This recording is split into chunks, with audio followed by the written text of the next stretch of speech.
আসসালামু আলাইকুম। আশা করি আপনারা সবাই অনেক অনেক ভালো আছেন। তো আমরা আজকে ড্রাগন বাগানে জৈব সার দিব।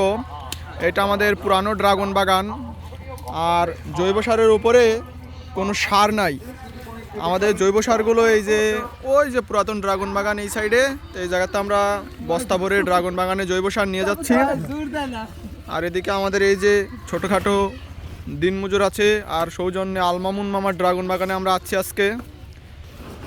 তো চলেন দেখি কিভাবে ড্রাগন বাগান এ জৈব সার প্রয়োগ করা হইতেছে, তারপরে ড্রাগন বাগানে জৈব সার প্রয়োগ করার কারণটা কি এই অসময়ে এসে সেটাও আমরা জানবো।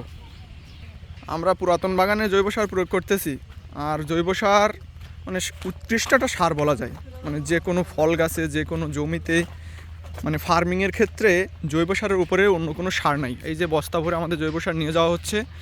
অলরেডি আমাদের আজকে 10-15টা জোন খাটতেছে। তো চলেন আমরা যাই জৈব সারের কোন জমিতে দেওয়া হচ্ছে জৈব সার।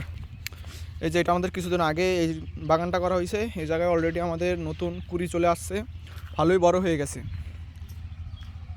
আর এদিকে আমাদের মামুন মামা কোদাল হাতে নিয়ে আসতেছে। এই দেখেন, আপনারা দেখেছিলেন যে আমরা মিনি পাওয়ার টিলার দিয়ে আমাদের ড্রাগন গাছের মানে যে গোড়ার মাটিগুলো ঝুরঝুরে করে নিয়েছিলাম। এখন এই দেখেন বস্তা দিয়ে আমাদের জৈব সার এনে জৈব সার মানে জায়গায় জায়গায় ফেলা হচ্ছে। এইগুলো আবার কোদাল দিয়ে পরে সুন্দরভাবে দেওয়া হবে। মামা, এর উপরে কি আর কোনো মাটি দিবেন আপনি? হ্যাঁ, মাটি তো অবশ্যই দেবো। এই চষছে কিসের জন্য? মাটি দেওয়ার জন্য। আচ্ছা আচ্ছা, তাহলে এটা কিভাবে প্রয়োগ করবেন আমাদের একটু দেখাই দেন। এই যে আমরা এটাকে মনে করেন, এই যে কিছু কাগজপাতি আছে, আচ্ছা আচ্ছা, এগুলো আমরা সাইডে বস্তা টস্তা নিয়ে আসবো, এইভাবে সুন্দর করে গোড়ায় গোড়ায় দিয়ে দেবো। আচ্ছা, আমাদের প্লাস্টিকের অপসারণ হবে, মানে বাছাই কাজ চলবে। এই দেখেন সারের ভিতরে অনেক প্লাস্টিক আছে, এই প্লাস্টিকগুলো অপসারণ হবে। প্লাস্টিককেও গোড়ায় দিবেন না, প্লাস্টিক গাছের বৃদ্ধিতে একটা ক্ষতিকারক পদার্থ, আর এটা 400 বছরও আপনার পচবে না। আর জৈব সারটা দেখেন খুব ঝুরঝুরা হয়েছে, খুব সুন্দর। জৈব সার হচ্ছে গাছের বৃদ্ধির জন্য একটা কি বলবো, মানে উৎকৃষ্ট একটা উপাদান।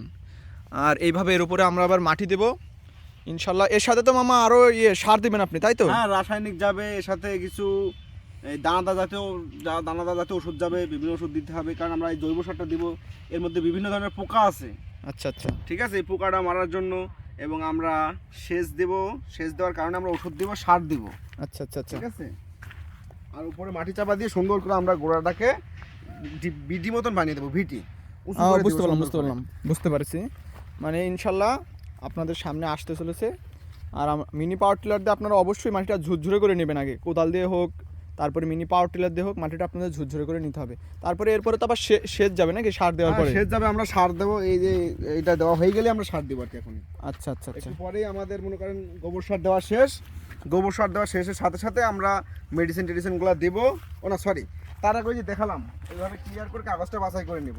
আচ্ছা, বাছাই করার পরে সারগুলো দিয়ে দিব। সার, কীটনাশক যা যা লাগে ওসব জিনিস দেখাচ্ছি আপনাদের, সমস্যা নেই, দেখিয়ে দিয়ে দেবো, দিয়ে মাছ শেষ দিয়ে দেবো। আচ্ছা, আমাদের জৈব সার দেওয়া শেষ। এবারটা আমরা রাসায়নিক সার প্রয়োগ করব। বিআইডিসি টিএসপি, বিআইডিসি পটাশ,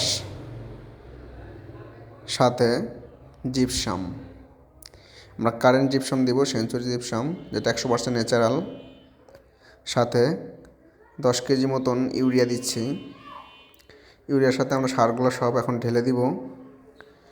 সার ঢালা হয়ে গেলে আমরা গ্রিন গোল্ড দেব।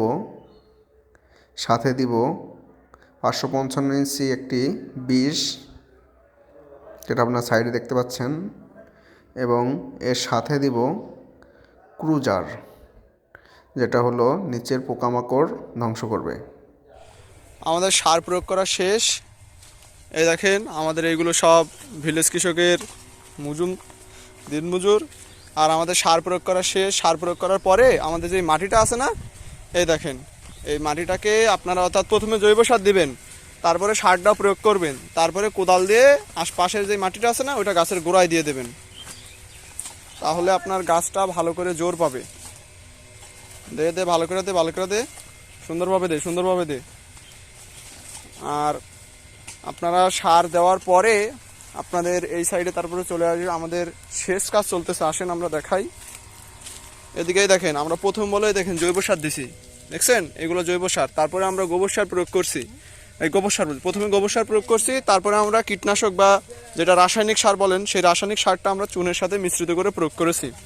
এখন আমরা এই দেখেন কোদাল দিয়ে আমাদের যে পাশের যে বাড়তি মাটিটা বা এদিন যে মাটিটা আমরা মিনি পাওয়ার টিলারে চষছিলাম সেই মাটিটাকে আমরা গাছের গোড়ায় দিয়ে দিতেছি। গাছের গোড়ায় দিয়ে দেওয়ার পরে আপনারা একেবারে জমিতে সেচ দিয়ে দিবেন। আর এই যে আমাদের সেচ কাজ চলতেছে, আপনারা সার দেওয়া হয়ে গেলে আপনারা সেচ দিয়ে দিবেন। আমরা যেই সব মানে প্রথমে জৈব সার, তারপরে রাসায়নিক কীটনাশক সার দিয়ে দেবেন। সার দেওয়া হয়ে গেলে মাটি গোড়ায় দিয়ে তারপরে আপনারা সুন্দরভাবে আপনাদের ফসলি জমিটাকে সেচ দিয়ে দেবেন। অর্থাৎ ড্রাগন বাগানের জন্য আপনারা সেচ দিয়ে দেবেন। সেচ দেওয়া হয়ে গেলে আপনাদের মানে নতুন বছরের পরিচর্যা শেষ বলা যায়, মানে সারের পরিচর্যাটা। সাথে আপনাদের আরও ভিডিও আছে, ওইটা আমরা দেখাবো। আর যেটা আছে এই দেখেন আমাদের এদিকে জমি শেষ হইতেছে। তো সবাই ভালো থাকবেন, সুস্থ থাকবেন, আর সবসময় আপনাদের সুস্থতাই আমরা কামনা করি। আর আমাদের চ্যানেলটিকে সাবস্ক্রাইব করে দিবেন দয়া করে। আপনার একটি সাবস্ক্রাইব আমাদেরকে আরেকটা ভিডিও বানানোর জন্য উদ্বুদ্ধ করে। সাথে আপনারা একটা লাইক বাটনে ক্লিক করে দেবেন, শেয়ার করে দেন। আর আপনার একটি সাবস্ক্রাইব করলে আপনার কোনো ক্ষতি হবে না, দয়া করে সাবস্ক্রাইব করুন, বেশি বেশি করে সাবস্ক্রাইব করুন। আপনারা ভিডিও দেখেন কিন্তু সাবস্ক্রাইব করেন না। তো সবাই ভালো থাকবেন, সুস্থ থাকবেন। আল্লাহ হাফেজ। Thanks for watching my video. Bye bye.